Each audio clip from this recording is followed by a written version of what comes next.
कुछ लोग एक जगह खेती करते थे। 19वीं सदी से पहले ही बहुत सारे जनजातीय कबीले एक जगह टिककर खेती करने लगे थे। वे बार बार जगह बदलने की बजाय साल दर साल एक ही जगह खेती करते थे। धीरे धीरे उन्हें जमीन पर अधिकार भी मिलते जा रहे थे। बहुत सारे समुदायों में छोटा नागपुर के मुंडाओं की तरह जमीन पूरे कबीले की संपत्ति होती थी। कुल के सभी सदस्यों को उन मूल निवासियों का वंशज माना जाता था।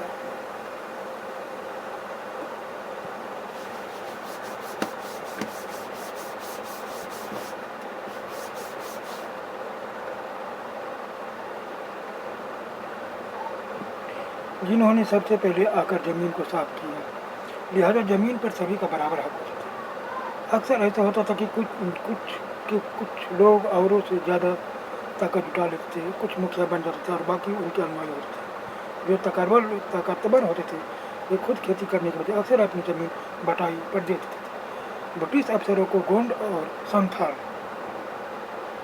जैसे जगह ठहर कर रहने वाले आदिवासी समूह शिकारी संग्रह या घुमंतु खेती करने वालों के मुकाबले ज़्यादा सभी दिखाई देते थे। जंगलों में रहने वालों को जंगली और बर्बर माना जाता था। अंग्रेजों को लगता था कि उन्हें अस्थायी रूप से एक जगह बसाना और शहर बनाना जरूरी है। औपनिवेशिक शासन से आदिवासियों के जीवन पर क्या असर? ब्रिटिश शासन के दौरान आदिवासी समूह का जीवन बदल गया। अंग्रेज के आने से पहले बहुत सारे इलाकों में आदिवासियों के मुखियाओं को महत्वपूर्ण स्थान होता था। उनके पास औरों से ज़्यादा आर्थिक ताकत होती थी और वे अपने इलाके पर नियंत्रण रखते थे। कई जगह उनकी अपनी पुलिस होती थी और वे जमीन पर वन प्रबंधन के स्थानीय नियम खुद बनाते थे। ब्रिटिश शासन के तहत आदिवासी मुखियाओं के कामकाज और अधिकतर काफ़ी बदल गए थे। उन्हें कई गांवों पर जमीन का मालिकाना तो हक रहा, लेकिन उनकी शासकीय शक्ति छीन ली गई और ब्रिटिश अधिकारियों द्वारा बनाए गए नियमों को मानने के लिए बाध्य कर दिया गया। उन्हें अंग्रेजों को तो नजराना देना पड़ा था और अंग्रेजों को प्रतिनिधि की हैसियत से अपने समूहों को अनुशासन में रखना होता था। पहले उनके पास जो ताकत थी अब वह तो नहीं रही। वे परंपरागत कामों को करने से लाचार हो गए। ऐसे समूहों से अंग्रेजों को काफ़ी परेशानी थी।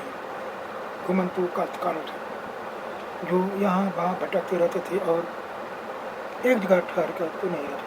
वे चाहते थे कि आदिवासियों के समूह एक जगह अस्थायी रूप से रहे और खेती करें। अस्थायी रूप से एक जगह रहने वाले किसानों को नियंत्रण करना आसान था।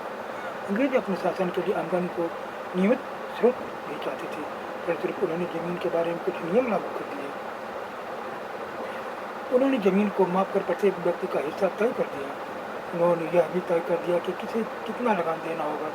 कुछ किसानों को भूस्वामी और तो दूसरों को पट्टेदार घोषित किया। झूम काश्तकारों को अस्थायी रूप से बचाने की अंग्रेजों की कोशिश बहुत कामयाब तो नहीं रही। जहाँ पानी का मुँह मिट्टी से उपयोग वहाँ हलों से खेती करना आसान नहीं होता, बल्कि हलों की मदद से खेती करने वाले झूम काश्तकारों को अक्सर नुकसान ही नहीं हुआ, क्योंकि उनके खेत अच्छी उपज तो नहीं दे पाते थे। इसलिए पूर्वोत्तर राज्य के झूम काश्तकार इस बात पर अड़े रहे कि उन्हें परंपरागत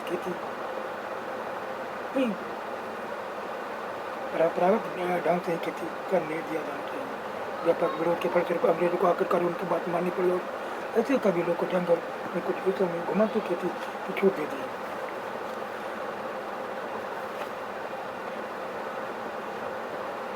बैन कानूनों में आए बदलावों से आदिवासियों के जीवन पर भी भारी असर पड़ा। अंग्रेजों ने सारे जंगलों पर अपना नियंत्रण स्थापित कर लिया और जंगलों को राज्य की संपत्ति घोषित कर दिया था। कुछ जंगलों को आरक्षित वन घोषित कर दिया गया। ये ऐसे जंगल थे जहाँ अंग्रेजों की जरूरतों के लिए इमारती लकड़ी पैदा होती थी। इन जंगलों में लोगों को स्वतंत्र रूप से घूमने, झूम खेती करने, फल इकट्ठा करने या पशुओं का शिकार करने की इजाज़त नहीं थी। ऐसी सूरत में झूम काश्तकार किस तरह जिंदा रह सकते थे? उनमें से बहुतों को काम और रोजगार की तलाश में मजबूरन दूसरों इलाकों में जाना पड़ा। जैसे ही अंग्रेजों ने जंगलों के भीतर आदिवासियों के रहने पर पाबंदी लगा दी, उनके सामने एक समस्या पैदा हो गई कि रेलवे स्लीपर्स के लिए पेड़ काटने और लकड़ी को एक जगह से दूसरी जगह ले जाने के लिए मजदूरों का इंतजाम कहाँ से किया जाए। औपनिवेशिक अधिकारियों ने इसका भी हल ढूंढ निकाला। उन्होंने तय किया कि झूम काश्तकारों को जंगल में ज़मीन के छोटे टुकड़े दिए जाएंगे और उन्हें वहाँ खेती करने की भी छूट होगी, बशर्ते गाँवों में रहने वालों को वन विभाग के लिए मजदूरी करनी होगी और जंगलों की देखभाल करनी होगी। इस तरह बहुत सारे इलाकों में वन विभाग ने सस्ते श्रम की आपूर्ति सुनिश्चित करने के लिए वन गाँव बसा दिए। बहुत सारे आदिवासी समूहों ने अपनी बेसिक वन कानूनों का विरोध किया।